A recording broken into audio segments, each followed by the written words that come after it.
दोस्तों, मैं जावेद अख्तर और आप देख रहे हैं जनता टीवी हिंदुस्तान। जैसा कि आप जानते हैं, उत्तर प्रदेश में बहुत जल्द असेंबली का चुनाव होने जा रहा है और ये चुनाव 2022 के मार्च में होने का इम्कान है। इसके लिए तैयारियां अभी से शुरू कर दी गई है और जैसा कि जानते हैं, उत्तर प्रदेश में 2 चरण का पंचायत लेवल का चुनाव हुआ है। ज़िला चुनाव में अखिलेश यादव की पार्टी को काफ़ी सफलता मिली थी, जिसकी वजह से बीजेपी काफ़ी नाराज़ चल रही थी योगी आदित्यनाथ जी से। अभी हाल में जो प्रमुख का चुनाव हुआ, उसमें बीजेपी ने ज़ोर ज़बरदस्ती करके किसी तरह से वहां सफलता प्राप्त कर ली है, जिसकी वजह से योगी आदित्यनाथ का जो नैया डूब रहा था वो बच गया। और आप ये भी जानते हैं कि योगी आदित्यनाथ को उस हार की वजह से दिल्ली तलब कर लिया गया था और उसमें 2 मामले थे। एक ये कि कोरोना वायरस से योगी आदित्यनाथ मुकम्मल तौर से फेल हो चुके थे, उस पर उनसे पूछगछ की गई और जो हार हुई थी उस पर उनसे पूछगछ की गई। बाद में जो इन्हें कामयाबी मिली है, जिसकी वजह से बीजेपी ने फिर एक बार उनको अपना हीरो मान लिया है। अभी हाल में प्रधानमंत्री नरेंद्र मोदी ने हिंदू बनारस यूनिवर्सिटी का दौरा किया था और वहां उन्होंने एक समारोह से संबोधित करते हुए ये घोषणा की थी कि योगी आदित्यनाथ बहुत अच्छा काम कर रहे थे। उन्होंने 2 बातों पर उनकी काफ़ी पजीराई की है। एक ये कि योगी आदित्यनाथ कोविड के लिए बेहतरीन काम कर रहे हैं और दूसरा ये कि वहाँ लॉ एंड ऑर्डर का सिचुएशन बहुत अच्छा है। इस सिलसिले में मोदी जी का कहना है कि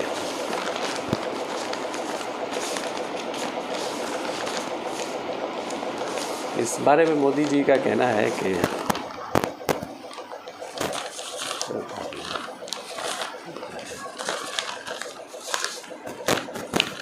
मोदी जी ने आदित्यनाथ की काफ़ी तारीफ़ की है और उन्हें बेमिसाल अनप्रेसिडेंटेड करार दिया है। उनका कहना है कि योगी जी ने कोविड का जिस प्रकार से हैंडल किया है और लॉ एंड ऑर्डर सिचुएशन का जिस प्रकार से कंट्रोल किया है, खासकर महिलाओं के मामले में, वो अतुलनीय है।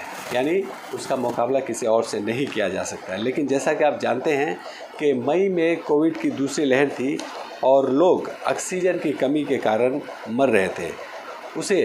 इस घटना पर इलाहाबाद हाई कोर्ट ने अपने एक बयान में कहा था कि इसे एक क्रिमिनल एक्ट करार दिया और उन लोगों को दोषी करार दिया जो लोग इसे संभाल रहे थे। इस घटना को इलाहाबाद हाई कोर्ट ने जेनोसाइड से भी तुलना की।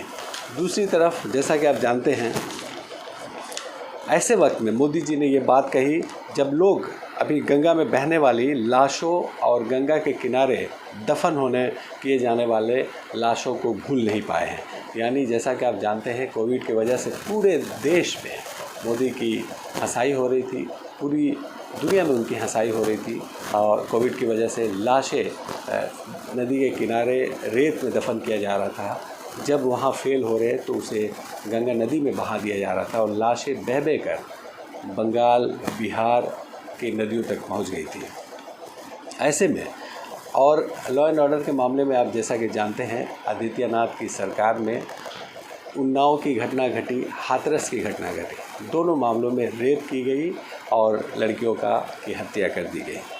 अभी गुज़िश्ता हफ्ता या ब्लॉक प्रमुख के चुनाव में अपोजिशन पर हमला किया गया और महिलाओं की साड़ी फाड़ दी गई और जैसा कि आप जानते हैं, महिलाओं की साड़ी फाड़ दी और कोरोना वायरस ने काशी और उत्तर प्रदेश को अपने चपेट में ले लिया था। मोदी जी में उन्होंने एक समारोह से संबोधित कर रहा था और चुनाव में उन्होंने कहा कि उत्तर प्रदेश ने कोरोना वायरस को फैलने से जिस प्रकार से रोका है उसकी तुलना नहीं की जा सकती है। बनारस मोदी जी का पार्लियामेंट्री क्षेत्र भी है।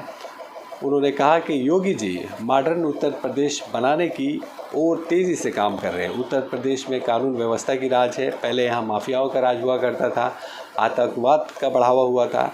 अभी सब कुछ कंट्रोल में है। अभी हाल में नेशनल क्राइम रिकॉर्ड ब्यूरो ने जो रिपोर्ट दी है, उसके अनुसार महिलाओं के खिलाफ 60,000 और बच्चों के साथ जिनसी ज़्यादती के 7,500 मामले सामने आए हैं। दिल्ली में होर्डिंग लगाया गया है जिसमें उत्तर प्रदेश को नंबर 1 स्टेट करार दिया गया। अभी हाल में आदित्यनाथ की कुर्सी हिल गई थी जब ज़िला पंचायत में बीजेपी को 30% और समाजवादी को 45% सीटों पर कामयाबी मिली थी। जून में चीफ मिनिस्टर को दिल्ली बुला लिया गया, उनसे हारने का कारण पूछा गया और कोविड की वजह से मोदी की पूरी दुनिया में जो हंसाई हो रही थी उस बारे में भी उनसे पूछा गया।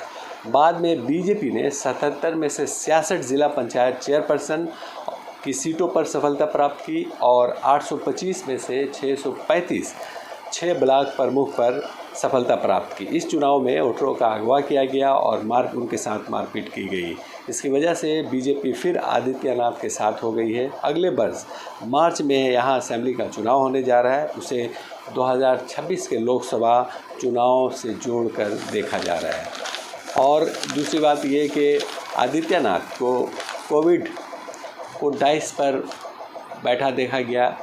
प्रधानमंत्री जब भाषण दे रहे थे उस वक्त योगीनाथ स्टेज पर थे और वो जब भी उनकी तारीफ़ कर रहे थे वो ज़ोर ज़ोर से ताली बजाकर उनका इस्तकबाल कर रहे थे। प्राइम मिनिस्टर ने कहा कि यूपी में मेडिकल कॉलेज बन रहे हैं, 550 ऑक्सीजन प्लांट बनाने का काम किया जा रहा है। उन्होंने कहा कि हमने खुद 16 ऑक्सीजन प्लांट का इफ्तिताह किया। इधर बनारस के ही रहने वाले सौरभ तिवारी ने मोदी और आदित्यनाथ के खिलाफ कोर्ट में मामला दर्ज किया है। उनका कहना है कि बनारस का जो कैरेक्टर है उसे बिगाड़ा जा रहा है, वहाँ का जो ग्रीनरी थी उसे ख़त्म किया जा रहा है। सीवरेज का पानी नदी में बहाया जा रहा है जिससे गंगा और भी मैली हो जा रही है। दूसरी ओर ममता बनर्जी ने योगी की तारीफ़ की और मोदी की खिल्ली उड़ाई है। उन्होंने कहा कि यूपी में जंगल राज है, यहाँ उन्नाव हाथरस जैसे रेप और मर्डर की घटनाएं घटी हैं। प्रधानमंत्री को पता है, बीजेपी को भी मालूम है कोविड में कितने लोग मरे हैं। उन्होंने सवाल किया, क्या उन्होंने रिकॉर्ड नहीं देखा है? लाशें बह बह कर बंगाल में आ रही थी, ये लोग लाश गंगा में फेंक दे रहे थे, जो बह बह कर बिहार होकर बंगाल पहुंच रही थी। यहाँ से 8 लाशें बरामद की गई हैं और भी लाशें इधर उधर बह गई। तो जैसा कि आप जानते हैं कि मोदी जी चूँकि सामने चुनाव है और आरएसएस ने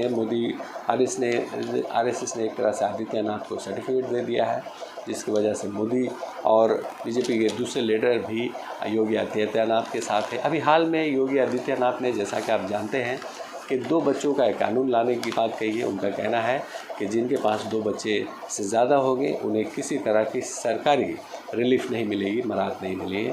तो दोस्तों, आपको कैसा लगा ये वीडियो? आप नीचे कमेंट में करके बताएं और अच्छा लगा तो लाइक करें, सब्सक्राइब करें और इसे बेल आइकन दबा दें ताकि दूसरे अपडेट भी आपको मिलते रहें। धन्यवाद।